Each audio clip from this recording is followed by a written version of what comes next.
존경하는 판사님, 오늘 고소인은 학교를 법정에 세워달라고 호소했습니다. 얼마나 많은 아이들이 나무에 오르지 못하는 자신을 탓하며 괴로워할까요? 하나의 기준을 모두에게 적용시키는 교실에서 아이들이 자신만의 재능을 찾을 수 있을까요?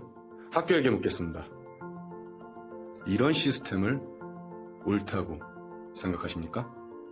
존경하는 재판자님, 지금부터 저는 교육이 지금까지 얼마나 무책임하게 지난 과거를 답습해왔는지 증거를 제시하려고 합니다. 이건 현대의 핸드폰입니다. 이건 150년 전의 것이죠. 참 많이 다르죠? 이건 오늘날의 자동차입니다. 이건 150년 전의 자동차이고요. 역시 큰 차이가 있네요. 여기 오늘날의 교실이 있습니다. 모두 다른 아이들이 같은 곳을 바라보며 한 사람의 이야기를 듣고 똑같은 것을 배우고 있습니다. 모두에게 묻습니다. 우리에게 정말 방법이 없을까요? 우리의 교육은, 우리의 학교는, 우리의 교실은 계속 이 모습 그대로 이어만 할까요? 교육은 변해야 합니다. 그리고 변할 수 있습니다. 현명한 판단 부탁드리겠습니다. 그동안 우리의 교육에는 큰 변화가 없었습니다. 교실의 모습은 늘 비슷했죠. 하지만 전문가들은 이제 교육 현장에도 변화의 바람이 불어오고 있다고 말합니다. 넌 이름이 뭐니? 저는 드림코치 뷰러라고 해요. AI 시대를 맞이해서 말이죠. 옛날에는 교사 한 분이 그냥 강의식으로 다 가르치셨잖아요. 근데 이렇게 되다 보니까 수업 같은 경우 얘는 분명히 3교시 20분쯤에 졸았는데 다 강의를 해야 되니까 그걸 무시하고 지나가는 거잖아요. 이제 그런 시대가 아닌 거죠. 선생님이 이렇게 한번 말씀을 하면 인공지능 교사가 그거를 이제 정확하게 집어서 이때 졸았던 거에 대해서 보충 설명을 해주고요. 메타버스 안에 들어가면 한국말에 유창한 인도공과대학을 다니는 대학생이 와가지고 시간당 $20를 받고 이렇게 해가지고 수업을 들으면 돼라고 이렇게 케어해주는, 오히려 우리가 배웠던 교육이 좀 비정상적인 교육이었죠.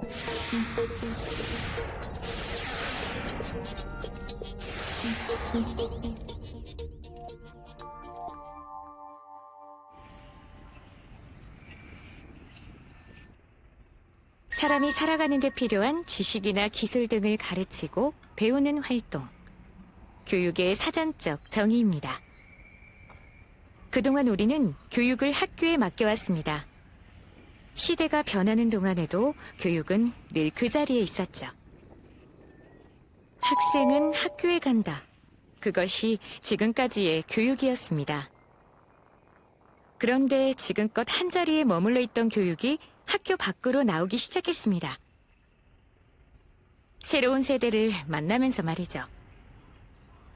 빠르게 바뀌는 세상의 중심, 디지털 네이티브. 요즘 초등학생을 만나보았습니다. 안녕하세요. 전 옐로TV 엘주입니다. 이번 영상에서는 어몽어스 타워를 플레이를 해볼 거예요. 태어날 때부터 디지털 기기에 익숙한 디지털 네이티브 세대. 석현이의 또 다른 정체는 7천여 명의 구독자를 가진 초등학생 크리에이터 옐롯입니다. 지금 제가 이쪽으로 가고 있는데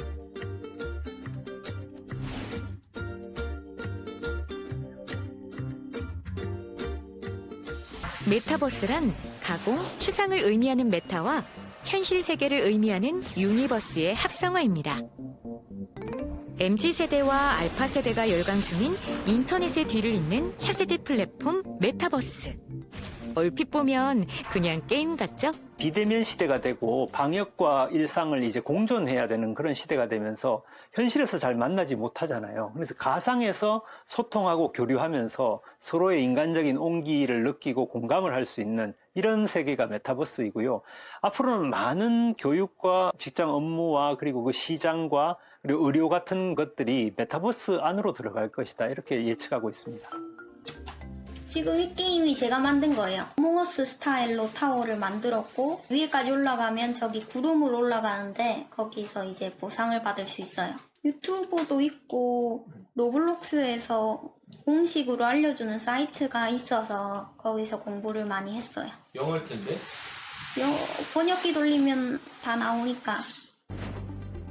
앞으로 정말 메타버스 세상으로 등교하고 출근하는 날이 올지도 모르는 일입니다. 빠르게 바뀌는 세상. 아이들은 오히려 어른보다 먼저 다른 세상에서 살아가고 있습니다.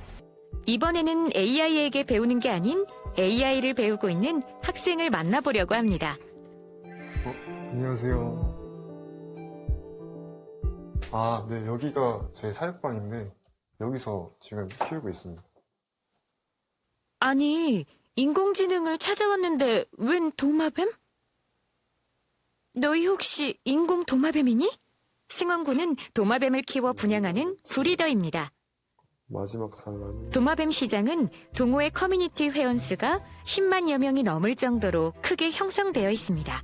저는 그 AI 인공지능 서비스를 통해서 저처럼 처음 키워서 어려움을 겪으시는 분들에게 도움을 주고 싶었어요. 그죠?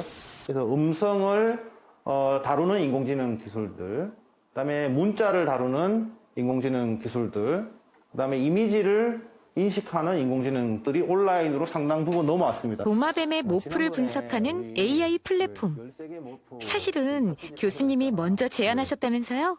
저는 인공지능이 우리 개인의 관심사, 개인의 흥미에 적용이 되어야 된다고 생각을 했고, 학생들과 면담을 통해서 어떤 분야에 관심이 있는지 이제 확인을 하였습니다. 그 과정에 승원군이 도마뱀을 키운다는 사실을 알게 되었고, 도마뱀 키우는 것에 인공지능을 한번 적용해보자라는 아이디어를 제안해 보았습니다. 어르신을 위한 AI가 있다고 해서 찾은 이곳. 수업이 한창 진행 중인데요. 곧바로 게임에 들어가겠는데 이 친구의 이름은 실벗. 인지훈련 시스템. 치매 예방을 도와주는 AI 로봇입니다. 사진 찍어줄래? 좋아요. 머리를 좀 아래로. 어르신들을 소외시킨다고 여겨진 AI 기술은 다른 한편에서는 어르신들의 생활을 돕고 건강을 케어하는 돌봄 로봇으로 개발에 박차를 가하고 있었습니다. AI를 어떻게 활용할지는 결국 인간의 손에 달린 게 아닐까요? 어르신들이 열심히 AI에 적응하는 사이, 우리 아이들은 AI를 어떻게 받아들이고 있을까요? 6학년이긴 하지만 수학을 잘 못하잖아요. 말씀드렸던 대로 궁금한 거 있으시면 이것은 어린이들에게 AI 교육을 제공하는 한학습지 회사입니다. 관리 사이트로 제가 들어가 볼게요. 여기서 보시면 이제 파란색으로 다 동그라미가 되어 있는 친구는 지금 7일 중에 6일을 학습을 했다는 거고요. 수학 문제 아이가 집에서 스마트 기기를 활용해 문제를 풀면 아이의 학습 상황이 선생님과 공유됩니다. 그리고 이보다 더 중요한 AI 교육만의 자랑, 바로 AI 튜터의 존재입니다. 진도 설정.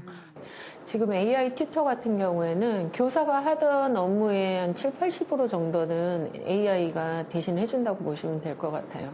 채점을 AI가 즉각적으로 해주기 때문에 그 문제 풀 때마다 아이들이 정답인지 아닌지를 확인해서 다시 한번 문제를 제시하거든요. 선생님은 AI 튜터가 짚을 수 없는 공부 습관을 바로잡고 일주일간의 학습 진도를 체크합니다. 그러니까 AI는 정해진 매뉴얼대로만 진도를 운영을 하기 때문에 교사가 좀 해줘야 되는 부분들이 발생을 하더라고요.